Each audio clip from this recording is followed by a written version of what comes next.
தெய்வத்தின் குரல் மூன்றாம் பாகம் அளவறிந்து செயற்படுக அபரிக்கிரகம் பகுதி 2.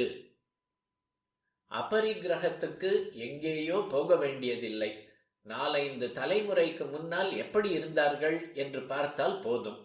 மண்பானை, கல் சட்டி, ஓலை, பாக்குப்பட்டை இதுகள்தான் அவர்களுடைய சொத்து. கருகமணிதான் நகை. 4 கீற்றை வேய்ந்து கொண்டால் அந்த பர்ணசாலை தான் அரண்மனைக்கு மேலே.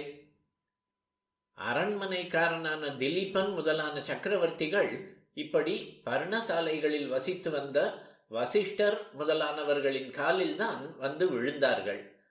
நம் சமீப கால முன்னோர்கள் கூட இப்படி எளிமையாய் இருந்து கொண்டே நிம்மதியாக காலக்ஷேபம் நடத்தி இருக்கிறார்கள். இப்போது நாம் பணத்தாலும் உடைமைகளாலும் லக்ஸரிகளாலும் தான் அந்தஸ்து என்று ஆக்கிக்கொண்டு இதை தேடிக்கொண்டே போவதில் ஷீலங்களை இழந்து, ஷீலத்தாலேயே நம் முன்னோர்கள் எந்த சொத்தும் இல்லாமலும் பெற்றிருந்த சமூக கௌரவத்தையும் அடியோடு இழந்து ரொம்ப குறைந்தவர்களாக நிற்கிறோம். உடைமைகளை சேர்த்து கொள்ள கொள்ள பயம்தான் ஜாஸ்தியாகிறது. அபரிக்கிரகத்தின் நிம்மதி இங்கே ஒரு காலம் கிடைக்காது. இதிலே நானே ஒன்று பண்ணி காட்ட வேண்டியதா இருக்கிறது. எனக்கு பட்டு பொன்னாடை போர்த்தி மரியாதை பண்ணுவது என்று ஒரு வழக்கம் வைத்துக் கொண்டிருக்கிறீர்கள். பக்திக்கு ஸ்தூலமாக அடையாளம் காட்டணும் என்ற எண்ணத்தில் பகு காலமாகவே இப்படி பெரியவர்களுக்கு பண்ணுவது என்று நடந்து வந்திருக்கிறது.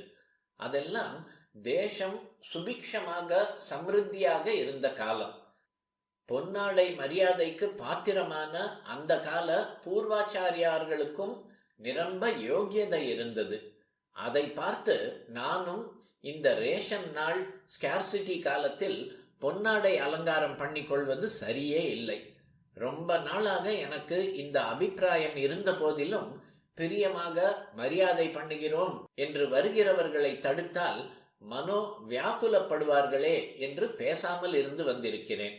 ஆனால் இப்போது அபரிக்கிரகம் என்று உங்களுக்கு நீட்டி முழக்கி உபதேசிக்கிற போது நாம் சந்நியாசி, இப்படி 500-1000 விலைக்கு சாதரா போர்த்திக்கலாமா என்று மனசை உறுத்துவதால், குறிப்பாக இப்போது யாரும் சாதரா கொண்டு வராததால் இனிமேலே எனக்கு பொன்னாடை போர்த்த வேண்டாம் என்று எல்லாரையும் கேட்டுக்கொள்கிறேன்.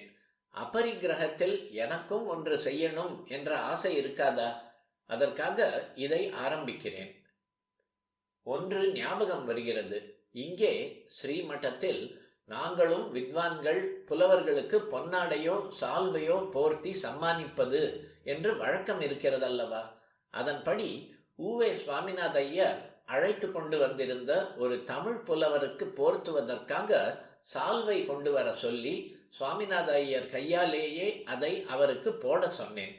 அந்த புலவரின் கொள்கைகள் சிலது எனக்கு பிடிக்காது. இது அவருக்கும் தெரிந்திருக்கிறது.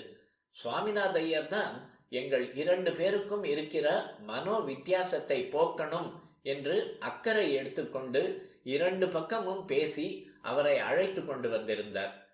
இப்போது நான் அவருக்கு சால்வை போர்த்த வேண்டும் என்றவுடன் அவர், பெரியவங்க எனக்கு 2 விதமாகவும் போத்தணும் என்று பெரிசாக விஞ்ஞாபனம் பண்ணிவிட்டார். போர்த்துவது போற்றுவது இரண்டையுமே பேச்சிலே போத்துவது என்று தானே சொல்கிறோம். அந்த அர்த்தத்தில்தான் அவர் ஸ்லேடையாக நான் சால்வை போர்த்தினால் மட்டும் போதாது, மனசில் பேதம் போய் அவரை போற்றவும் வேண்டும் என்று சொல்லிவிட்டார். என்னை போற்றுவதற்கு இனிமேல் எவரும் பொன்னாடை போர்த்த வேண்டாம் என்று சொல்கிறேன். சொந்த சொத்து, சொந்த செலவு ஆகியவற்றில் கணக்காய் இருப்பதற்காக இது அவ்வளவும் சொன்னேன். காந்தியும் இந்த அபரிக்கிரகத்தை ரொம்பவும் சொல்லி அனுஷ்டானம் பண்ணியும் வந்தார். அப்புறம் இப்போது 1958 வினோபாவும் சொல்லிக் கொண்டிருக்கிறார். தலைவர்கள் எனப்பட்டவர்கள் இந்த 2 பேருக்கும் நமஸ்காரம் பண்ணிக்கொண்டே ஆப்போசிட் டைரக்ஷனில் தேசத்தை வேகமாக இழுத்து விட்டு கொண்டிருக்கிறார்கள். மேல் நாடுகளுக்கு நாம் பிற்பட்டு நிற்கவில்லை என்று ப்ராக்ரஸ் காட்ட வேண்டாமா?